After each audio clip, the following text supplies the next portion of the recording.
She's out of bed. The rain has momentarily subsided, leaving the trees massed with slick and black, like divers coveting the wrong direction.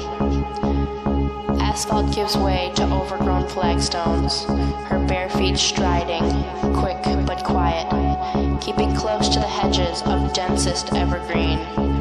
The light from the estate is distant, calling at her like a will-o-wisp, but the call of the key is stronger, serenic. She perceives it by scent, the door, obscured by ivy, leaden handle long off its bolt, the odor of rotting, ancient wood. What lies beyond that door she does not know. It's the wood she came here for, wrenching a splinter from the bottom to have a small silver key